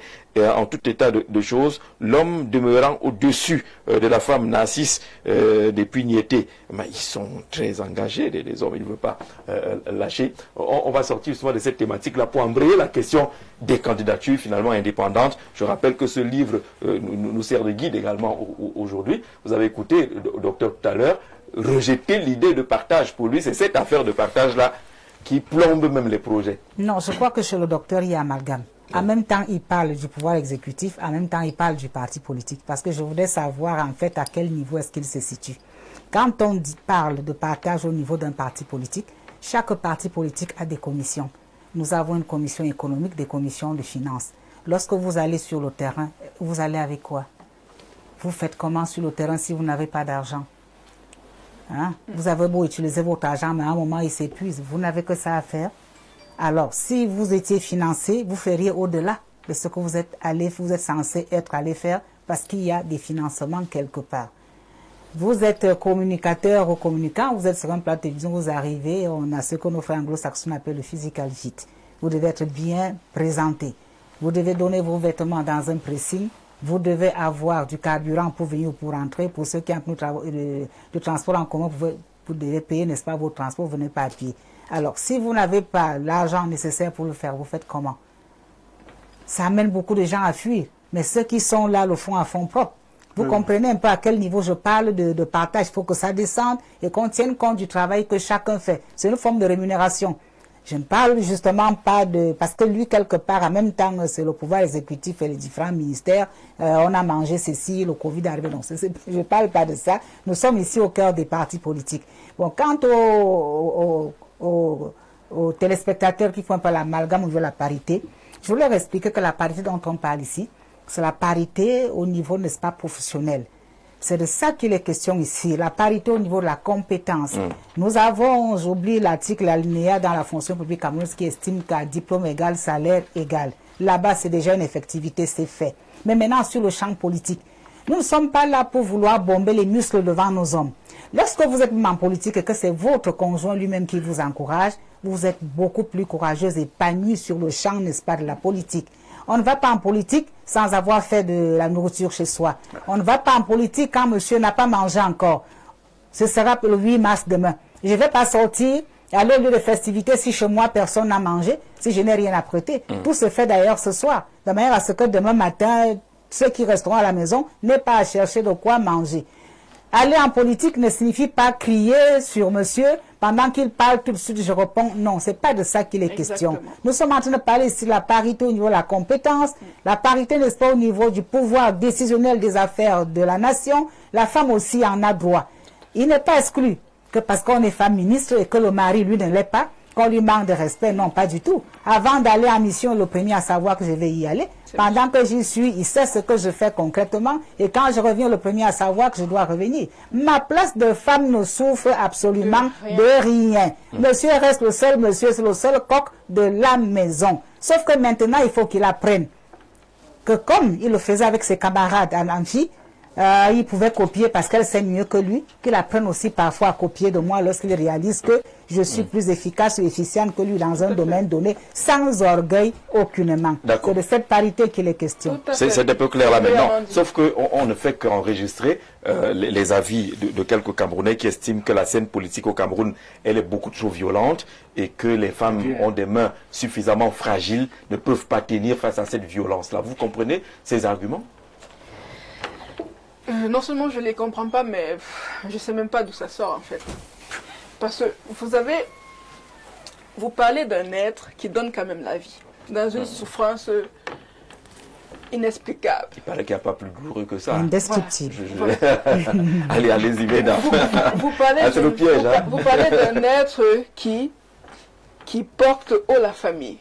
Vous parlez d'un être qui aujourd'hui doit aller travailler, doit s'occuper de la maison. Vous parlez d'un être qui est, on va dire, ministre de l'Intérieur, comme ça, là, qui conseille. Vous parlez d'un être qui, résolument, est fort de nature. Donc, d'où que ça sort qu'une femme est fragile? C'est vrai que nous sommes sensibles, on a ce côté sensible, c'est tout à fait vrai, mais ce côté empathique est également une force parce qu'on est à même de pouvoir, voilà, ressentir ou bien intégrer les différentes, comment dire ça, les différents pans de la vie d'une nation. Si on revient au niveau du Covid, les États qui ont mieux géré le Covid, notamment en Europe, ce sont les États qui avaient à leur tête soit un chef d'État qui était une femme, soit un Premier ministre qui était une femme. On a vu comment ça a été géré et c'est là catastrophique. Je rappelle qu'une femme n'est ni présidente, ni Premier ministre, n'est même pas dans le top 5 protocolaire de ce pays. Donc, quand on voit ça...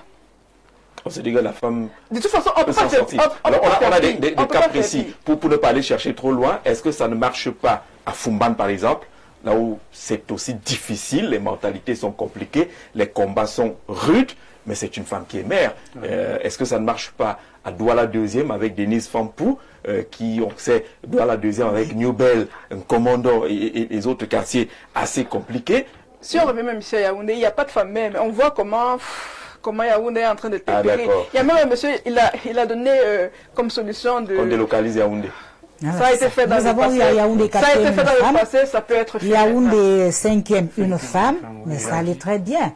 Elles sont plus là aujourd'hui, ils ont été remplacés par des monsieur. C'est votre parti. Oui, c'est notre parti. C'est pour vous dire que les femmes à leur époque ont fait mieux. Personne ne se plaignait, n'est-ce pas, des ordures. D'accord, bonsoir. Bravo à la vice-présidente. C'est le parti Action 1. Le champ politique est très vaste. Nous laissons la formation des Camerounaises et à la citoyenneté qui nous manque aujourd'hui. Ouf. Monsieur Numba, donc, question de formation à la citoyenneté, Monsieur Numba ne doit pas influencer cette jeune dame avec l'envie excessive de postes et d'argent.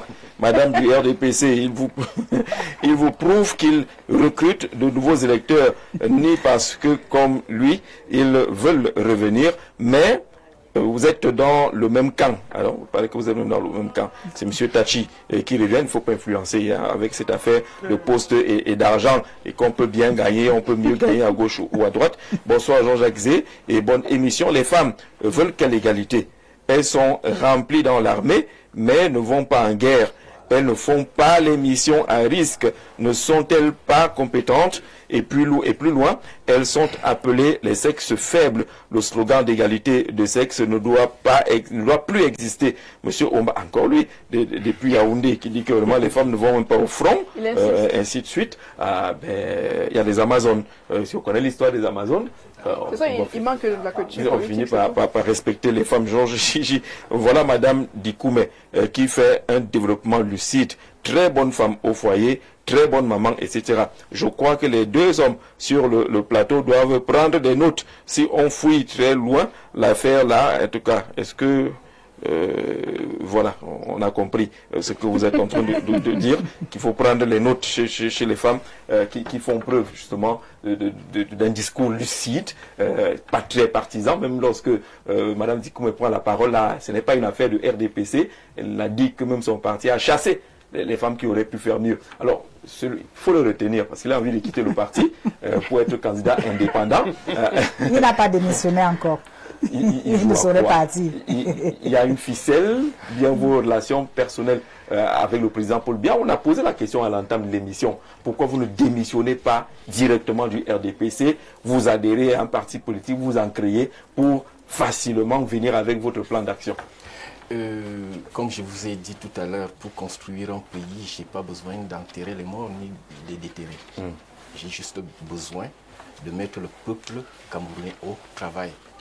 Et pour être candidat à une élection présidentielle, il faut un projet politique, ce que j'ai en moi et que j'ai commencé à présenter à la société camerounaise.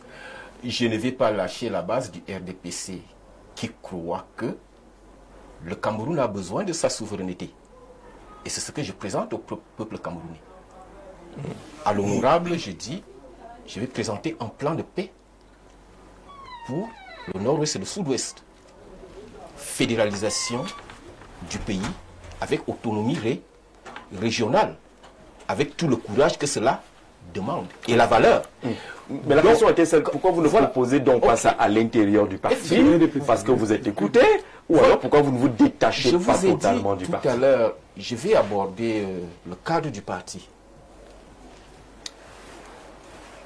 Lorsque vous avez en face de vous des esclaves de maison, des personnes qui ont vendu leur valeur, ils sont restés comme des statues. Vous parlez de vos camarades? Je parle de mes camarades. Alors, ils ont vendu... Mais je ne veux insulter personne. On va vous exclure, hein. Non. Vous ne devez pas démissionner. Vous êtes un peu dur. La position là... Ça, c'est la liberté d'expression. Mais Je donne un exemple. il y a un règlement dans le parti. Le congrès doit être appelé. 15 ans. Il n'y a pas eu de congrès. Vous servez à quoi la nation? De quoi on parle là? Vous, actuellement, le droit constitutionnel permet au président de se représenter. Il a 92 ans. Je suis médecin.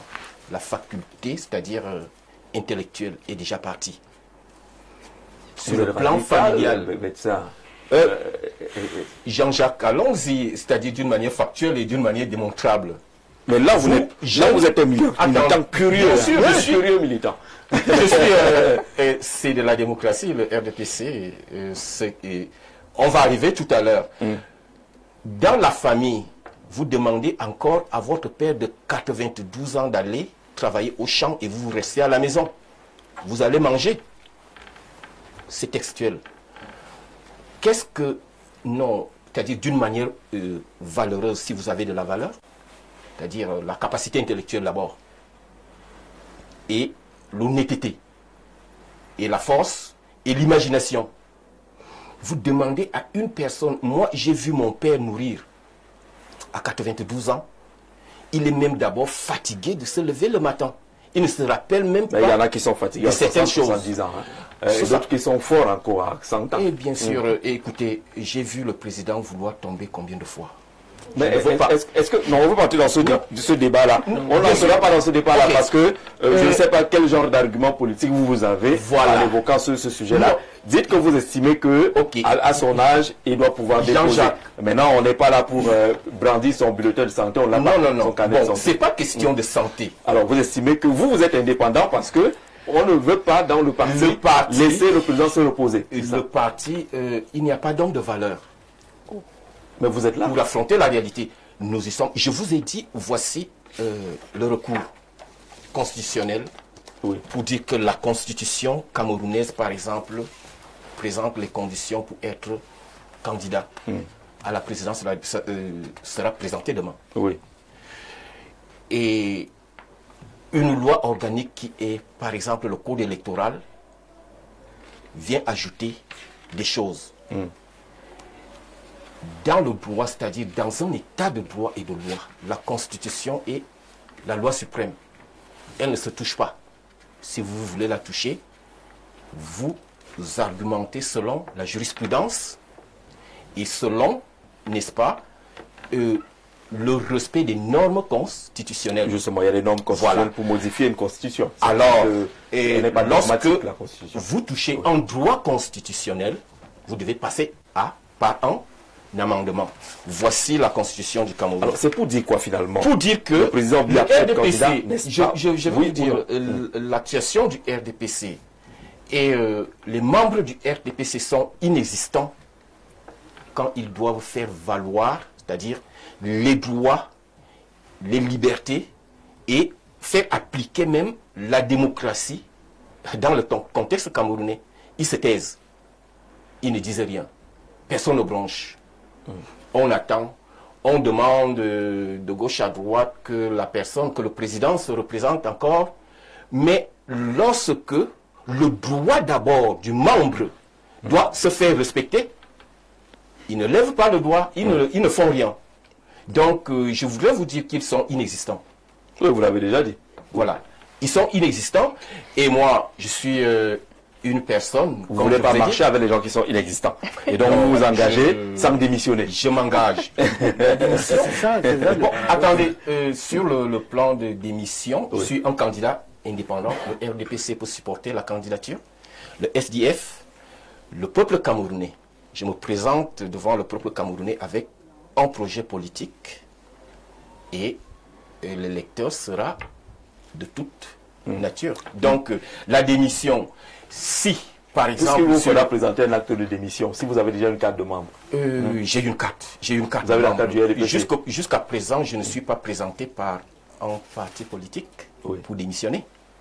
Je suis un candidat indépendant. Alors, Madame Dikoumé, donc je n'ai pas besoin d'une démission. Est-ce qu'on est situé sur la vision du docteur Vondon?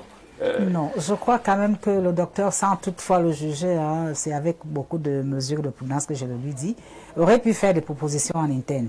Surtout qu'il ait une voix assez écoutée. C'est-à-dire qu'en haut lieu, il murmure à l'oreille justement du grand décideur. Je crois qu'il aurait dû le faire en off, comme il avait l'habitude de le faire déjà. Et puis, officiellement, il n'a pas quitté le RDPC, il n'a pas posé de démission. Bon, comment est-ce qu'il va se présenter comme, au présidentiel comme un potentiel candidat, tout en étant membre du RDPC, quand nous savons qu'en ce moment encore, notre champion n'a pas de challenger, à moins que ce ne soit déjà autre chose qu'il soit en train de nous annoncer. Peut-être qu'il a un défense constitutionnel, nous ne le savons pas. Donc j'aimerais qu'il approfondisse un peu ses vues par rapport à cette candidature que je ne comprends pas très bien. Parce que tout en étant encore militant du RDPC, il sera quasi improbable d'être candidat à la présidentielle. Alors, le cas du candidat indépendant déclaré, on a bien posé la thématique. Est-ce qu'on réussit à dégager sa place, n'étant pas encore totalement détaché du RDPC? Je suis un peu... Bon, vous savez, tout à l'heure, là, quand j'ai entendu candidat indépendant, j'ai d'abord tiqué parce que je me suis dit, ah, il faut d'abord démissionner. Et comment fera-t-il pour avoir les 300 signatures? Puisque c'est la condition pour être candidat indépendant.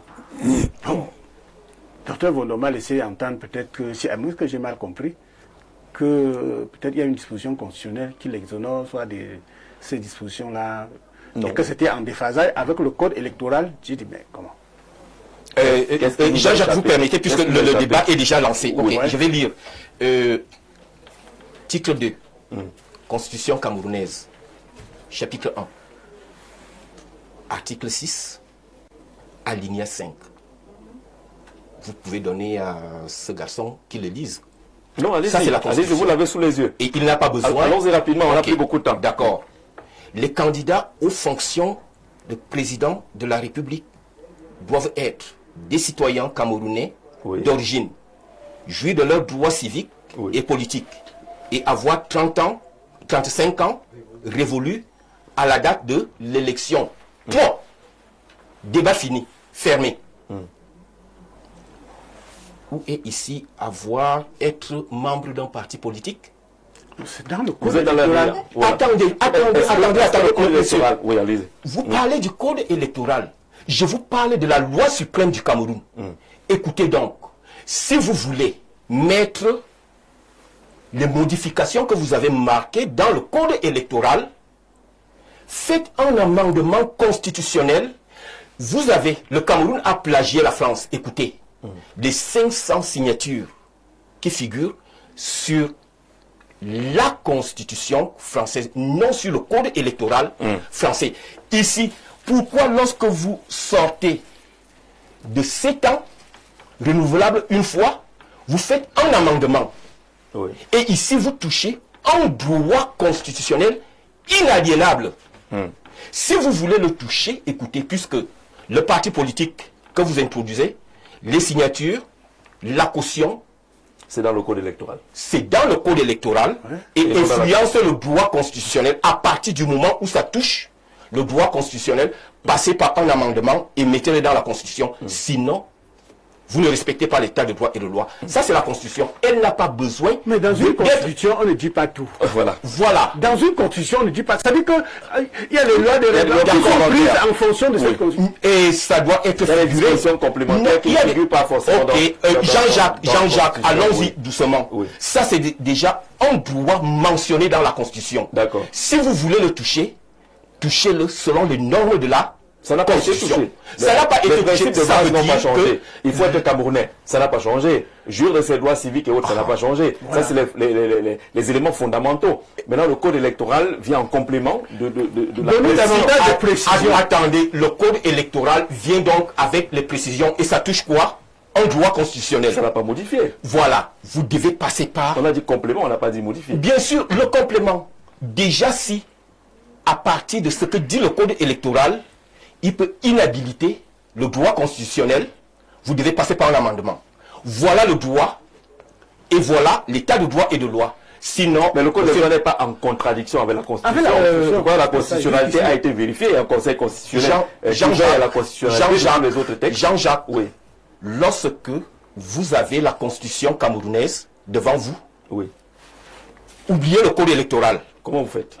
Puisque Comment vous... Non, pour organiser l'élection, ça envoie un code attendez. électoral. C'est très grave. Comment vous faites? Est-ce que Madame la Constitution peut organiser une Elanda, élection? Est-ce que la Constitution supposons organise une élection? qu'il y a eu un tsunami, D'accord. nous voulons restituer l'état de droit du Cameroun. Oui. Et nous trouvons la Constitution.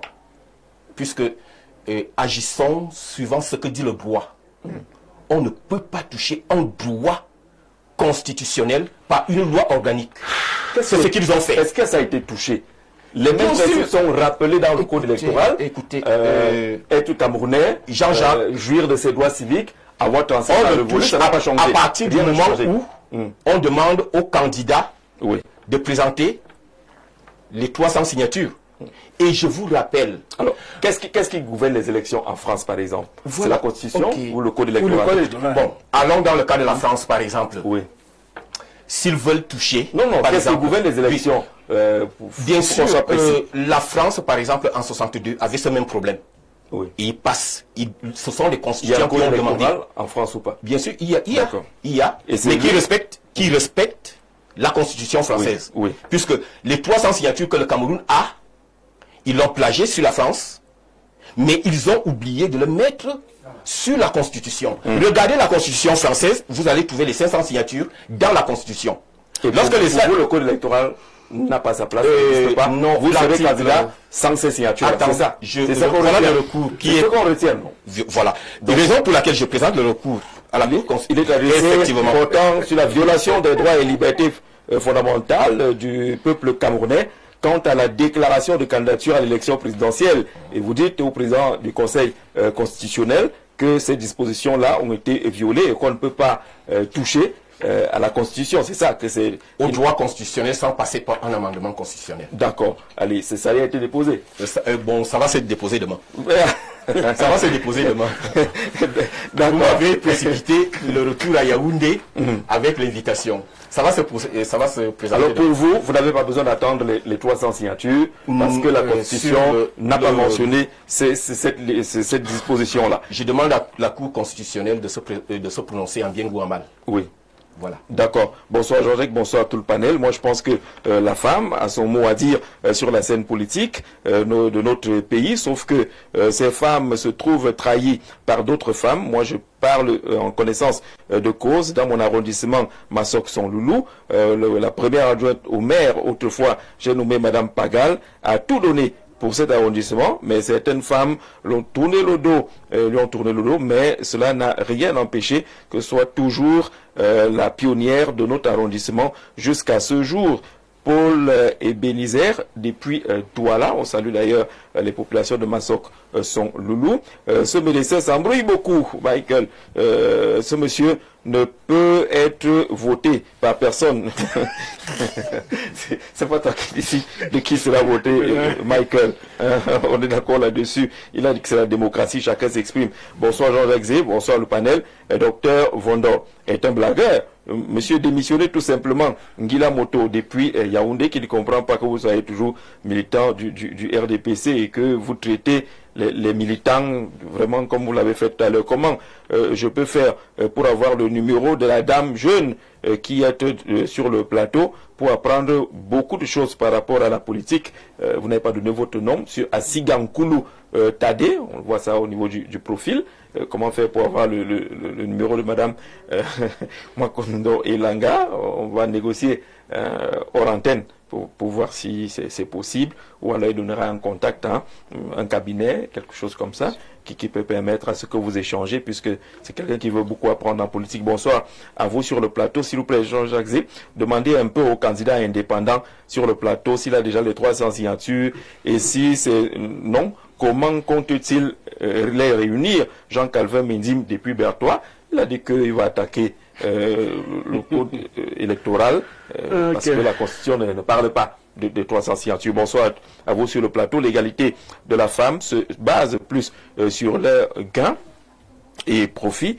Par exemple, elles ne vont jamais lutter pour qu'il y ait une loi pour que les femmes puissent aussi doter les hommes, épouser les hommes. Frère, ça, tu vas chez loin là. Il ne faut pas tout changer en même temps. Bonsoir, le code électoral fait partie des textes particuliers prévus par la Constitution. Merci à Mougou des Koumdoum qui dit que le code électoral ne tombe pas du ciel et qu'il y a les textes particuliers qui sont prévus par la même Constitution. C'est la partie de laquelle vous avez tiré ces articles que vous attaquez en tout cas. Jean-Jacques, au Cameroun, nous avons trop de savants, mais quand nous les écoutons, ils sont comme des gens qui n'ont pas le b.a.-ba de la chose. Madame Dikoumé, s'il vous plaît, répondez à ce médecin. Voilà que vous avez la réponse. Alors, est-ce que le médecin n'est pas en train de compliquer sa position de candidat indépendant? Non, non seulement il complique sa position de candidat indépendant, mais si j'avais été téléspectateur, moi j'aurais dit qu'il est là pour le buzz. Parce que finalement, on ne sait pas trop à quoi il joue. Désolé docteur, mais ça c'est mon ressenti, je vous le donne à chaud parce que vous êtes militant dans un parti, les textes sont clairs. Pour être candidat, il faut soit avoir un élu, être voilà, dans un parti politique qui a un élu, ou alors recevoir les 300 signatures. Vous allez attaquer la Constitution. Vous-même, vous savez que ça ne va pas aboutir. Vous le savez forcément très bien. Donc, personnellement, pour moi je pense que peut-être vous cherchez à avoir du buzz parce que non seulement ça ne va pas aboutir, mais non seulement vous ne voulez pas véritablement être un candidat. Parce que si vous voulez être un candidat, Madame Dikoumé l'a dit, au RDPC, impossible. Vous serez rapproché des je crois c'est 18 partis politiques qui peuvent... Voilà, exactement. Donc, pour ma part... Permettez-moi de vous répondre à ce que vous venez de dire là tout à l'heure. Oui. Puisque vous tombez sur le piège qu'on vient de reprocher là aux femmes tout à l'heure, puisque il y a un statu quo et il y a une vérité, puisque sur le plan international, vous pouvez lire toutes les constitutions du monde, vous pouvez regarder ce qui se passe dans d'autres pays.